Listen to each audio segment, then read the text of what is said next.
एक इंसान और 20 से ज्यादा बेगुनाह औरतों की मौत। इमेजिन करो, तुम किसी स्ट्रेंजर पर भरोसा करते हो, उसके साथ चाय पीते हो और वो तुम्हारी जिंदगी की आखिरी चाय बन जाती है। साउथ इंडिया के शांत टेम्पल्स और बस स्टैंड्स के पास एक आदमी शिकार ढूंढ रहा था। उसका वेपन साइनाइड। उसका नाम मोहन कुमार, लेकिन दुनिया उसे जानती है साइनाइड मोहन के नाम से। ये कहानी है इंडिया के सबसे कैलकुलेटेड, सबसे डेंजरस सीरियल किलर की, जिसने सिस्टम को फूल किया, सोसाइटी को शॉक दिया और अपने विक्टिम्स को कोई चांस नहीं दिया। पर सवाल ये है, एक एजुकेटेड टीचर इतना हार्टलेस मॉन्स्टर कैसे बन गया? नमस्कार दोस्तों, आज हम बात करने वाले हैं इंडिया के क्रिमिनल हिस्ट्री की सबसे चिलिंग स्टोरीज में से एक के बारे में। साइनाइड मोहन, एक नाम जो सुनते ही रूह कांप जाती है। ये वो इंसान था जिसने 2003 से 2009 के बीच में कर्नाटका में 20 से ज्यादा यंग वुमेन को कोल्ड ब्लडेडली मर्डर किया। सबसे शॉकिंग बात, वो एक रिस्पेक्टेड प्राइमरी स्कूल टीचर था, सोसाइटी में इज्जत वाला इंसान, पर उसकी असली आइडेंटिटी कुछ और थी। वो एक मैनिपुलेटिव साइकोपैथ था जो विक्टिम्स को प्यार का झांसा देकर उन्हें मौत के घाट उतार देता था। साइनाइड मोहन का मोडस ऑपरेंडी इतना क्लेवर था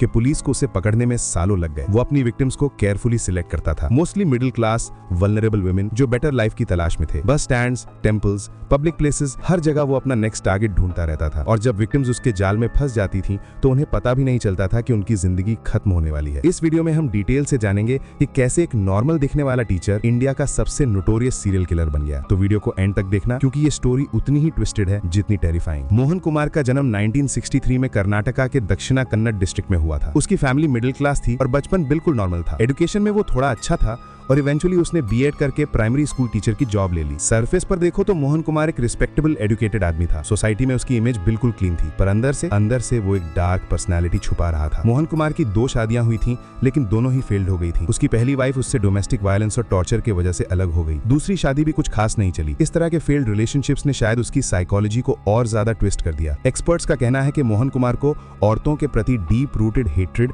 और सुपीरियोरिटी कॉम्प्लेक्स था। वो औरतों को ऑब्जेक्टिफाई करता था और उन्हें इंफीरियर समझता था। 1990s के एंड तक मोहन कुमार का पर्सनैलिटी कंप्लीटली चेंज हो गया था। वो औरतों के साथ कैजुअल रिलेशनशिप्स बनाने लगा, उन्हें फॉल्स प्रॉमिसेस देता था और फिर टॉर्चर करता था। लेकिन ये सिर्फ शुरुआत थी। असली हॉरर तो 2003 में शुरू हुआ, जब उसने अपना पहला मर्डर किया, और उस एक मर्डर के बाद वो रुक नहीं पाया। वो इंडिया का सबसे कैलकुलेटिंग, सबसे डेंजरस सीरियल किलर बन गया। किलिंग पैटर्न, साइनाइड मोहन का मोडस ऑपरेंडी बिल्कुल स्क्रिप्टेड था, जैसे किसी मूवी का विलन। सबसे पहले वो अपनी विक्टिम्स को केयरफुली सिलेक्ट करता था। टारगेट कौन थे? यंग वुमेन, 20 से 30 इयर्स के एज ग्रुप, मोस्टली अनमैरिड या फिर अनहैप्पी मैरिजेस से। वो बस स्टैंड्स, टेम्पल्स, पब्लिक प्लेसेस में घूमता रहता था, वल्नरेबल औरतों को आइडेंटिफाई करता था। उसका अप्रोच बहुत स्मूथ था। वो पोलाइट, वेल ड्रेस्ड और एजुकेटेड दिखता था। विक्टिम से बात करना शुरू करता था, कभी डायरेक्शन पूछने के बहाने से, कभी जनरल कॉन्वर्सेशन से। धीरे धीरे वो उनका ट्रस्ट जीत लेता था। कुछ विक्टिम्स को वो मैरिज का प्रपोजल देता था, कुछ को बेटर लाइफ का सपना दिखाता था। क्योंकि मोस्ट विक्टिम्स फाइनेंशियली वीक या इमोशनली वल्नरेबल थी, वो मोहन कुमार के प्रोमिसेस में फंस जाती थी। एक बार विक्टिम उसके साथ कंफर्टेबल हो जाती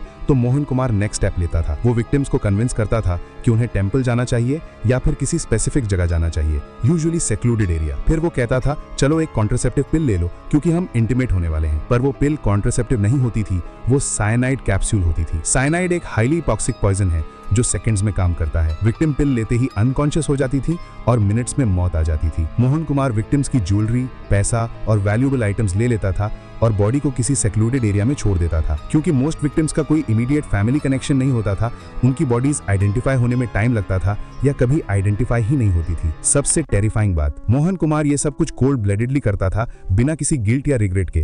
उसके लिए ये एक गेम था, एक पावर ट्रिप। वो औरतों को मैनिपुलेट करने में मजा लेता था और उनकी हेल्पलेसनेस देखकर सैटिस्फैक्शन फील करता था। 2005 से 2009 के बीच में कर्नाटका पुलिस को मल्टीपल केसेस मिल रहे थे, यंग वुमेन की मिस्टीरियस डेथ्स। इनिशियली पुलिस ने इन डेथ्स को सुसाइड या नेचुरल कॉजेस समझा, पर धीरे धीरे पैटर्न क्लियर होने लगा। मल्टीपल विक्टिम्स की बॉडीज टेम्पल्स और बस स्टैंड्स के आसपास मिल रही थी, सबकी एज ग्रुप सेम थी और सबकी डेथ्स में सिमिलैरिटीज थी। 2009 में फाइनली ब्रेक थ्रू आया। एक विक्टिम की फैमिली ने कंप्लेन करी और पुलिस को सस्पिशियस लगा। इन्वेस्टिगेशन शुरू हुई और विटनेसेस ने बताया कि विक्टिम को लास्ट टाइम एक मिडिल एज्ड मैन के साथ देखा गया था। डिस्क्रिप्शन मैच करने लगा और पुलिस ने स्केच बनाई। स्लोली पुलिस को एविडेंस मिलने लगे, बस टिकट्स, होटल रिकॉर्ड्स और विटनेस स्टेटमेंट्स। अक्टूबर 2009 में कर्नाटका पुलिस ने मोहन कुमार को अरेस्ट कर लिया। इंटरोगेशन में उसने शॉकिंग कन्फेशंस दिए। उसने एडमिट किया कि उसने 20 से ज्यादा विमेन को साइनाइड पॉइजनिंग से मार दिया था। पुलिस को बिलीव नहीं हो रहा था कि एक रिस्पेक्टेड टीचर इतना हिनस क्राइम कर सकता है, पर एविडेंस अनडिनाइबल थी। इन्वेस्टिगेशन में पता चला कि मोहन कुमार ने हर मर्डर को माइन्यूटली प्लान किया था। वो विक्टिम्स की साइकोलॉजी समझता था, उनके वल्नरेबिलिटीज को एक्सप्लॉइट करता था और फिर मर्सीलेसली उन्हें मार देता था। विक्टिम्स की ज्वेलरी और पैसा बेचकर वो पैसा कमाता था। पुलिस को मल्टीपल विक्टिम्स के बिलोंगिंग्स उसके पोजेशन में मिले। ट्रायल शुरू हुआ और केस मीडिया में बहुत हाईलाइट हुआ। पूरे इंडिया में लोग शॉक में थे कि एक एजुकेटेड रिस्पेक्टेबल टीचर इतना मॉन्स्ट्रस कैसे हो सकता है। कोर्ट प्रोसीडिंग्स में मोहन कुमार ने कोई रिमॉर्स नहीं दिखाया। वो इमोशनलेस था, जैसे उसे कोई फर्क ही नहीं पड़ता था। Conviction and aftermath. 2013 में बंटवाल कोर्ट ने मोहन कुमार को डेथ सेंटेंस सुनाया 2 मर्डर्स के लिए। बाद में और केसेस में भी वो गिल्टी पाया गया और टोटल 3 मर्डर्स के लिए उसे डेथ पेनल्टी दी गई। कर्नाटका हाई कोर्ट और सुप्रीम कोर्ट ने भी डेथ सेंटेंस को अपहोल्ड किया। मोहन कुमार करेंटली जेल में है डेथ रो पे। इस केस ने इंडिया की क्रिमिनल जस्टिस सिस्टम को बहुत सारे क्वेश्चंस के सामने खड़ा कर दिया। कैसे एक सीरियल किलर सालों तक अनडिटेक्टेड रहा? क्यों पुलिस ने इनिशियली पैटर्न नहीं पकड़ा? और सबसे इंपॉर्टेंट, सोसाइटी में कितनी विमेन वल्नरेबल हैं जो इजीली मैनिपुलेट हो सकती हैं? साइनाइड मोहन का केस इंडिया में विमेन सेफ्टी और अवेयरनेस के लिए एक वेकअप कॉल था। इस केस के बाद पुलिस ने पब्लिक प्लेसेस में सर्वेलेंस बढ़ाया और विमेन को स्ट्रेंजर डेंजर के बारे में अवेयर किया गया। Psychological analysis. एक्सपर्ट्स के अकॉर्डिंग मोहन कुमार एक क्लासिक साइकोपैथ था। उसके अंदर एम्पैथी नहीं थी, गिल्ट नहीं था और ह्यूमन लाइफ की कोई वैल्यू नहीं थी। उसकी मोटिवेशंस मल्टीपल थे, फाइनेंशियल गेन, पावर, कंट्रोल और औरतों के प्रति हेट्रेड। वो विक्टिम्स को ऑब्जेक्टिफाई करता था और उन्हें इंफीरियर समझता था। साइकोलॉजिस्ट का कहना है कि मोहन कुमार को नार्सिसिस्टिक पर्सनालिटी डिसऑर्डर और एंटी सोशल पर्सनालिटी डिसऑर्डर था। वो खुद को सबसे ज्यादा इंटेलिजेंट समझता था और उसे लगता था कि वो लॉ से ऊपर है। फेल्ड मैरिजेस और पर्सनल फ्रस्ट्रेशंस ने उसकी डार्कनेस को और फ्यूल दिया।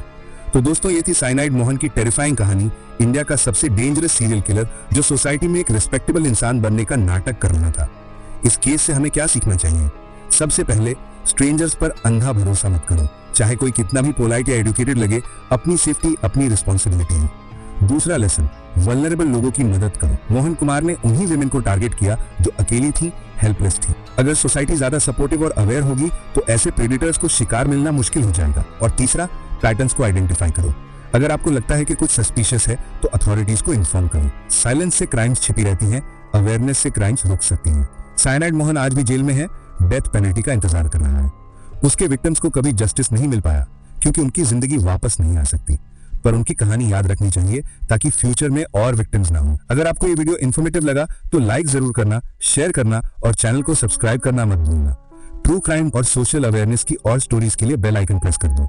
कमेंट्स में बताइए कि आपका इस केस पर क्या ओपिनियन है। और हाँ, स्टे सेफ, स्टे अवेयर। मिलते हैं नेक्स्ट वीडियो में। जय हिंद।